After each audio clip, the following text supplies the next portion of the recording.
Hi, it's James from Tabletop Gaming Guild, and today we're going to take a look at Legends of Enderas. And this is going to be an expansion for Doomlings, and this is going to do a couple different things. All the expansions for Doomlings, well, most of them, add a good portion of content to the game.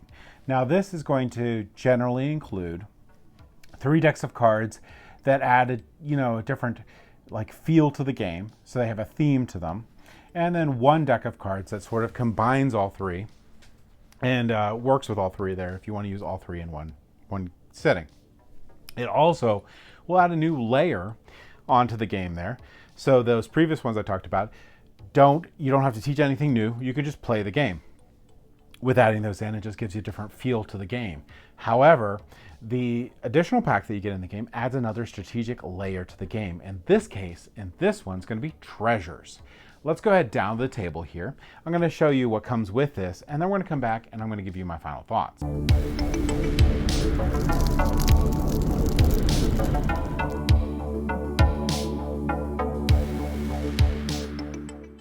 All right, so this is Legend of Enderas. Now, Enderas, I think it's Legend of Enderas. Okay, I'm not sure if I'm pronouncing that properly, but whatever. This is one of the expansions that you can buy for Doomlings. Now, these expansions are very substantial. In Doomlings, you have a pretty good amount of cards to start with and a lot of replayability here, but this sort of just amps it up to the next level. In Doomlings, you're going to be playing over 3 ages here and trying to survive the different catastrophes to have the most points at the end of the game. And this is going to add more variety to the game and more player interaction. And in this set, you're going to have 3 main decks of cards here. And these are going to be all themed. And then you're going to have one that sort of mixes them all together. And then you're going to have a cool new deck here that adds to the game. So these ones are going to meld into the game seamlessly. And this is going to be an extra layer on the game for some extra replayability and complexity to the game. Now, in this one, you're going to have the Dinolings, you're going to have the Mythlings, you're going to have Techlings, and you're going to have the Fuzzlings. And then we're going to go over treasures in a minute. But anyway, so the Dinolings, you're going to have 21 traits, 3 dominance, and 2 ages, and 1 catastrophe. Now, I tried to resort these, so if they're a little out of order, it's my fault. You can pause the video at any time if you want to read any. Now, the dinosaurs here are going to have a lot to do with discarding cards. So we have Lumbering. That's going to be +1 gene pool. Great. Opponent stabilized to your gene pool. Well, not so great. But it's a 3, and you got a +1 gene pool. Cursorial Hollow Bones. To play, you must discard 1 positive trait from your trait pile. At the world's end, choose a color. Opponents discard 2 from their trait pile of that color. So it's sort of eating the other ones. A neat little thing. And that's one of the dominants. Here's another dominant, Gentle. To play, you must discard a face value 2 or higher from your trait pile. Opponents discard 1 from their trait pile with a higher face value. And like I said, you can pause this at any time, but a lot of these cards have to read them, but a lot of these cards have to do with discarding, like Mesopredator. This is going to be to play, you must discard 1 from your trait pile. Plastron, Carnivore, Colossal, Dino Wrangler, we have Fiddlehead, we have Swarm, we have Herbivore, we have Stompy, we have Thunderous, we have Imprinting, we have Omnivore, we have Terrifying, we have Venomous Projection, sort of like a Jurassic Park thing with the Dilophosaurus that had that in the Jurassic Park movie, sort of like that. And this one here is move 1 negative trait from the discard pile to an opponent's trait pile. Insatiable, Kidney, Rough Rider, Rumbler, Triple Clurler, I'm not sure what that is, Titanic, which were 10 points, a dominant in fact too.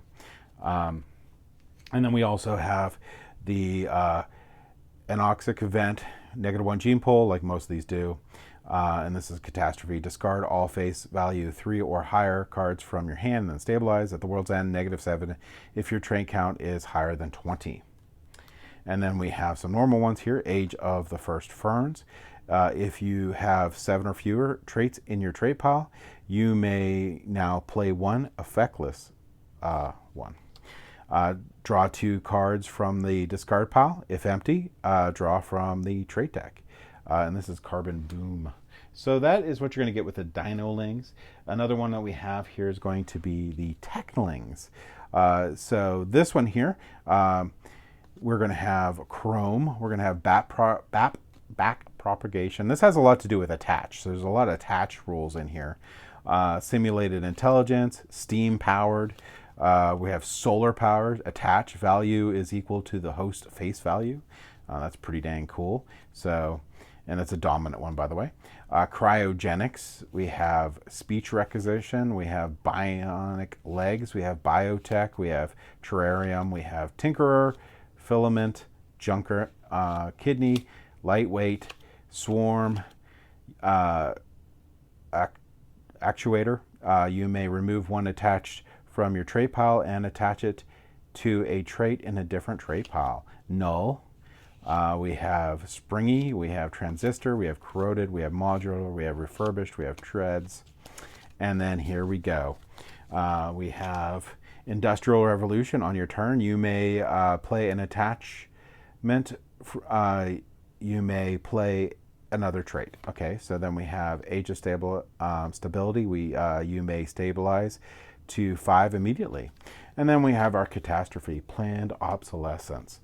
-1 to gene pool, discard 1 from your hand for each Technoling in your trait pile, then draw 1 card for each card discarded. World's End, discard 2 attachments in your trait pile. And that's Technolings.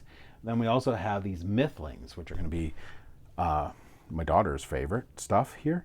You're going to have malicious.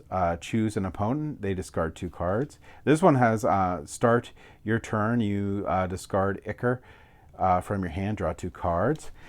We have Wicked. We have Sorcerer. At the World's End, you may stabilize to 8. Chronomancer. Play another trait. At the World's End, take another turn. Discard up to 3 cards from your hand, then play 1 for each discarded card. Summoner. We have Enchanted, we have Entangled, we have Fizzed, we have Foresight, we have Spite, Vigilance, Cavalier, we have Cursed, we have Ghostly, we have Warlocky, we have Cyclopedian, we have Dark Magic, we have Enraptured, we have Kidney, we have Swarm, we have Alchemical, I can't talk. We have Incinerator, we have Satirical, and we have Open Portals. Discard 2 from your hand or 1 at random. And then we have Age of the Dragons here. Draw 2, discard or all other cards in your hand. Discard them or all other cards in your hand. Sorry, I can't talk. Discovery of Magic, -1 gene pool. This is going to be the catastrophe. Discard 3 from your hand and stabilize. Cannot discard Mythlings. World End. If you have Mythlings and add their face value to your final score. So that's pretty cool. All right, now we also have Fuzzlings. Now Fuzzlings are going to be the thing that can be combines all 3, so they can, or multiple. So these are cards that you can that can mix with these, and you probably have all these decks in to be able to use them. But we have Slumbering, Destructive, Misty, Majestic, Fossil Fueled, Animatronic, Mechajaw, Gizmo. This is the foily one for this one, and the non-foily Gizmo. Automaton, can't talk. Techno Magic, and we have our World's End stuff here. Well, not World's End, this is a catastrophe here, but 1,000-Year Slumber. Draw 1. If you play Slumbering this age, you may draw 4 and play another trait. Instead of taking, and this is Return of the Ancients, instead of taking your turn, you may draw 1 and play 1 from the top 4 of the discard pile. Titan's Call. -1 to gene pool. If you have a dominant in your trait pile, discard all but 1 from your hand. World's End. +3, you have a dominant Mythling, Dinoling, or Techling in your trait pile. +6 if you have 2. All right, so that's going to be how these Fuzzlings will work. Not sure where I put the card at, but that's how Fuzzlings will work. Now you have the thing that actually adds on to the game, and that's going to be treasures. And there's going to be a lot of these treasures that you can pick up through the game here. Now, the way that the treasures are going to work is they're going to add a level of strategy to Doomlings, and you're going to not want to hoard these, but you can take them, and they're going to have rush abilities in here. And basically what you're going to do is, if you have these cards in your hand, you're going to be able to play them for one of the two different things in here. And there's a lot of different treasures in here. A lot of different ones, and you can pause the video at any time if you want to read any of these, but the top part here doesn't really matter. It's going to be just words that you can read, just the flavor text, but the bottom part matters. Like here, you can play the top of the discard pile, ignore any actions, or you can draw one card. So a lot of these, the bottom action is going to be draw some cards, and the top one is going to be something, and you have to pick one of the two to actually be able to do. And there's a lot of these to go through. Okay, so that is the treasures. And treasures also comes with player aids for each player and a little overview of the thing here. But how do you set this up? Well, you're going to shuffle the treasures and place the deck face down. This is the treasure pile. Deal 1 to each player. When an age is revealed, draw 1 treasure if you have fewer than 2. So you're basically going to be able to get more treasures as the game goes by. And treasures are not considered part of your hand, so they're not going to be considered for stabilizing or any of that stuff, so that's good. And then you're going to have a coffer pile. After revolving a treasure as effect, place it face up in a pile next to the treasure pile. This is known as the coffer pile. If the treasure pile ever runs out, you're going to reshuffle those in, make a new treasure deck. All right, so you can also do an easy mode with this. You can deal 3 to each player, and you're not going to draw any more treasures at that point. You're just going to have 3 treasures. So there's 2 different modes for this, and that's going to be how that works. Let's go ahead back up to the table here, and I'll give you my final thoughts on Doomling: Legends of Enderas.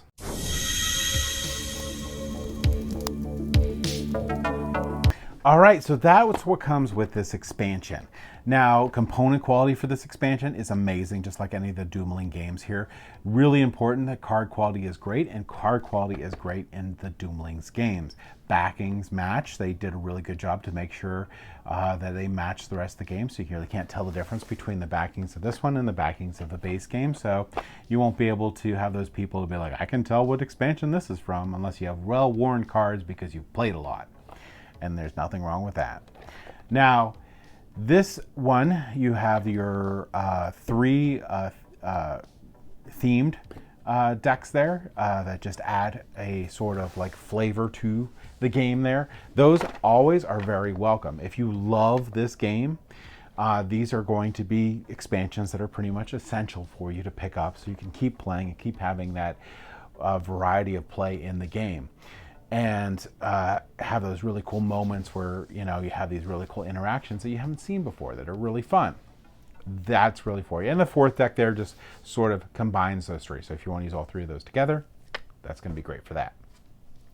Now, the added layer deck there, Treasures, adds a neat little element, but it doesn't add a whole lot of overhead to the game there.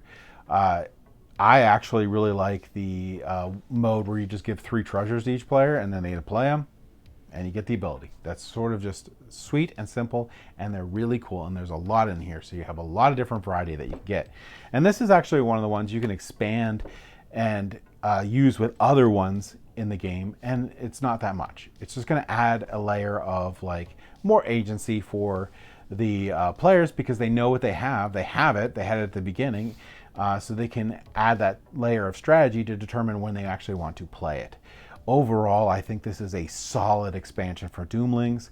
If you like Doomlings and you play it a lot, this is pretty much an essential expansion to get. Although I'm going to probably say that a lot with a lot of these Doomlings expansions, because if you like the game and you play the game a lot, adding more into the game that doesn't add complexity, it doesn't add to the length, and it doesn't add to more teach of the game is amazing. It's just more of the good stuff. And that's my thoughts on this expansion. If you like what we do, please like and subscribe. It really helps us out a lot. It helps us get more content out to you all and all that fun stuff. But either way, I hope you all have a great day, and thank you for watching.